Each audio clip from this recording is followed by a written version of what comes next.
할렐루야. 153 저녁기도에 오신 여러분들을 주님의 이름으로 환영하고 축복합니다.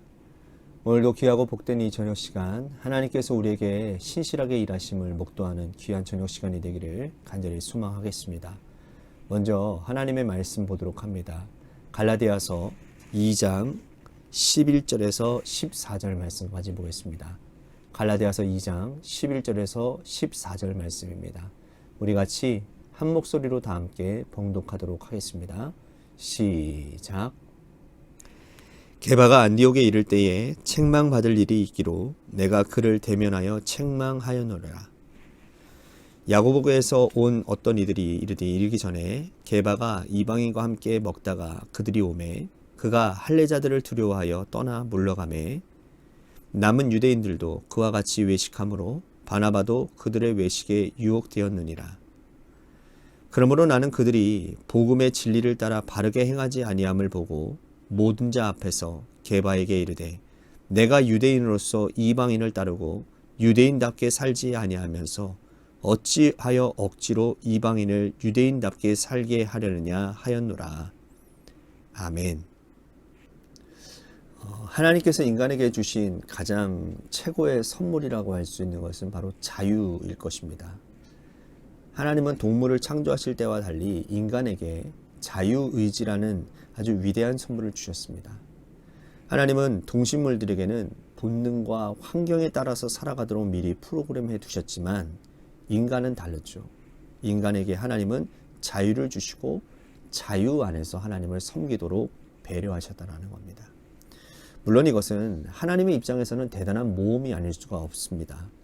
인간에게 주신 이 자유가 하나님이 거부할 수도, 하나님을 떠날 수도 있는 아주 위험한 요소이기 때문인 것이죠.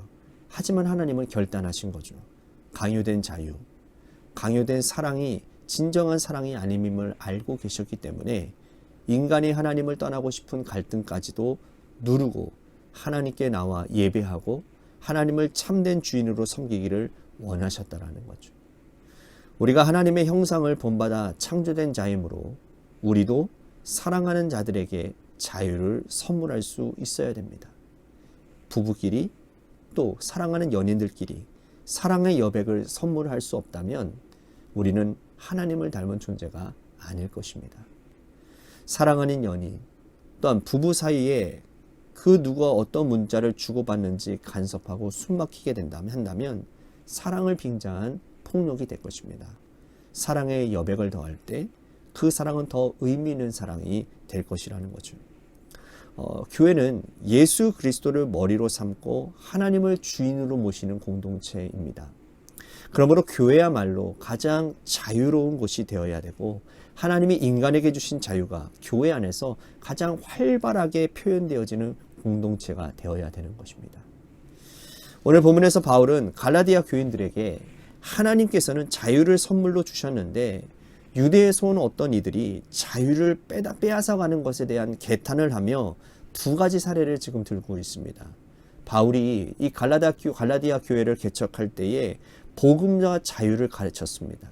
그런데 유대에서 온 율법주의자들이 할례를 받아야 구원을 받는다라고 있다고 가르치고 있는 것이죠. 그들의 가르침은 급속도로 퍼졌고 이 갈라디아 교인들은 할례 율법에 묶여서 자유를 상실하고 말았다는 겁니다. 사도 바울이 그토록 강조했던 복음과 자유가 하루아침에 물거품이 되고 말았다는 거예요. 이에 바울은 그가 겪은 두 가지 사건을 설명하면서 교회가 자유 안에 거해야 됨을 설명하고 있습니다.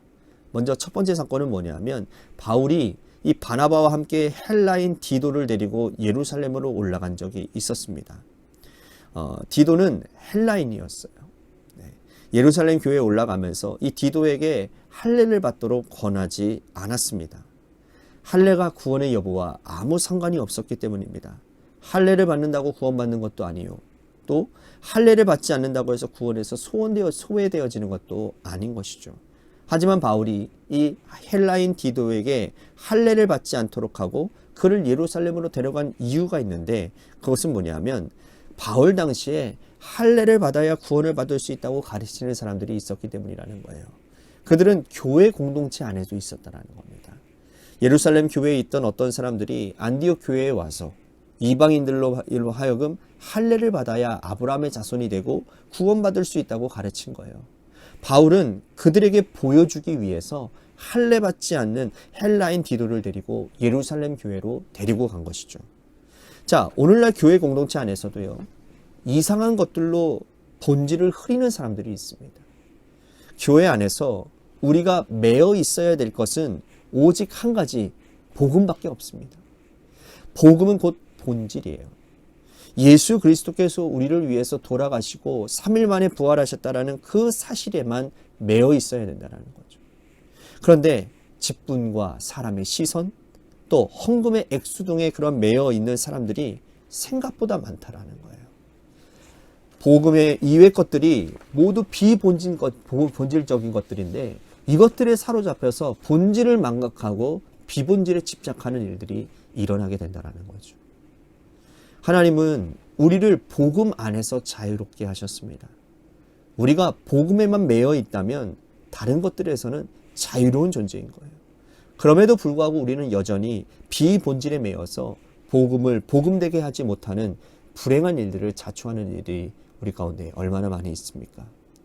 우리뿐만 아니라 함께 믿음 생활하는 자들에게도 본질이 아닌 다른 것들을 강요하는 사람들이 참으로 많이 있다는 겁니다.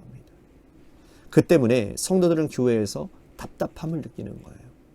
신경 써야 될 것들이 너무나도 많다라는 거예요.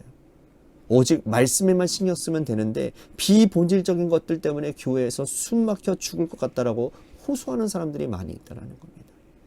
이것은 복음이 아니죠.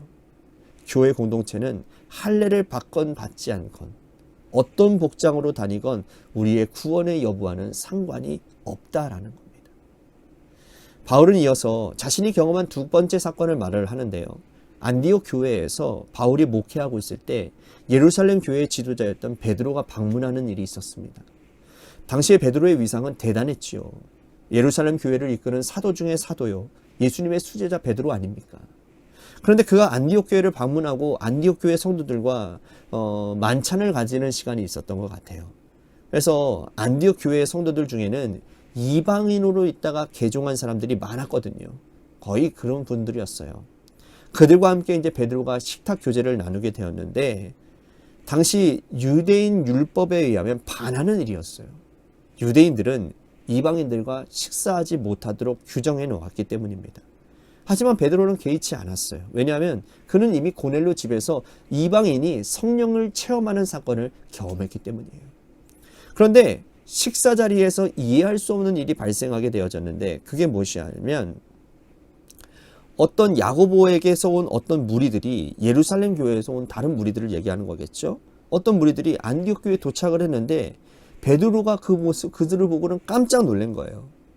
이들이 자신이 이방인들과 식탁 교제를 하는 것이 보이는 것이 두려웠던 거죠. 그래서 식탁 교제 자리를 나가버린 거예요. 베드로가. 그 자리에 동석하고 있던 바나바도 베드로의 행동에 동조를 했다라는 겁니다. 이것은 바울을 분노하게 했고 바울은 이들의 행위를 외식으로 규정을 했던 거예요. 그러면서 그는 베드로의 면전에서 이렇게 책망을 하는데요. 14절 말씀 보십시오. 그러므로 나는 그들이 복음의 진리를 따라 바르게 행하지 아니함을 보고 모든 자 앞에서 게바에게 이르되 내가 유대인으로서 이방인을 따르고 유대인답게 살지 아니하면서 어찌하여 억지로 이방인을 유대인답게 살게 하려 하였노라. 지도자인 베드로조차도 이방인과 식탁 교제를 하는 것을 이렇게 불편하게 여기는데 그와 함께 신앙생활하는 성도들이야말로 무엇하겠습니까?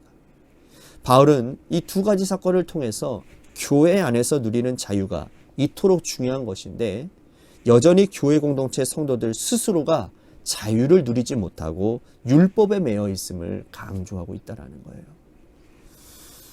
하나님은 우리를 진리로 자유케 하시는 분이십니다. 우리가 매여 있는 것은 죄와 죽음이 아니에요. 죄의 문제에서 자유하지 못하고 죽음에서 자유하지 못했습니다. 하지만 하나님이 독생자 예수 그리스도를 이 땅에 보내주시고 그 예수 그리스도의 피의 공로로 말미암아 우리는 죄에서 자유함을 얻게 되었고 죽음으로부터 자유함을 얻게 되어졌습니다. 이제는 자유를 누리는 것이 중요하다라는 거예요. 죄와 죽음에서 자유함을 얻었는데 여러분 다른 것에 매여 있을 이유가 무엇이겠습니까? 이제는 복음 안에서 우리들이 자유함을 얻어야 되고 함께 신앙생활하는 주의 백성들에게도 자유를 선물해 줄 수 있는 우리들이 되어야 됩니다. 비본질 때문에 형제를 억압하거나 구속하는 그런 어리석은 일을 우리는 멈춰야 되겠습니다. 오늘도 주께서 주시는 자유를 마음껏 누리며 사는 저와 여러분들이 다 되시기를 주님의 이름으로 간절히 축복하겠습니다. 오늘 말씀 생각하면서 우리 같이 기도했으면 좋겠습니다. 복음 안에서 본질적인 자유를 누리며 살겠습니다. 함께하는 자들에게 자유를 선물하겠습니다. 말씀 생각하면서 기도하기를 소망합니다. 또한 우리 같이 교회를 위해서 간절히 기도합시다. 하나님께서 세워주신 주님의 몸된 교회가 하나님의 뜻 가운데 바로 서는 교회가 되게 하시고 하나님을 기쁘시게 이웃을 행복하게 하는 그런 주님의 교회가 되도록 인도해 주시옵소서. 뿐만 아니라 재개발 가운데 놓여져 있는 주님의 교회를 위해서도 여러분들 간절히 기도해 주시기를 바랍니다. 또 한 가지 우리 육신의 질병으로 고통당하시는 분들 많이 있습니다. 오늘 새벽에도 제가 말씀드렸지만 박순식 장로님을 위해서 여러분들 기도해 주시기를 바랍니다. 소장 가운데 이상소견이 있어서 지금 입원 중에 계시는데 하나님 하실 수만 있다면 수술 없이 잘 치료되어질 수 있도록 인도해 달라고. 또한 우리 박우자 권사님 늑골 쪽에 미세골절이 있는데 그 미세한 그 골절들이 하루빨리 메꾸어지게 하여 주시고 그래서 강건함으로 다시 주님의 전으로 나와서 기쁨으로 예배하는 그런 날이 올 수 있도록 인도해 달라고 우리 박우자 권사님을 위해서도 기도해 주시기를 바랍니다. 또 많은 분들을 위해서도 기도해 주시기를 바라고 또한 여러분들의 삶의 자리와 여러분들의 자녀들을 위해서 기도하시다가 시간 돌아가시기를 바랍니다. 노래 끝날 때까지 우리 같이 합심하여 기도하도록 하겠습니다. 기도하시겠습니다.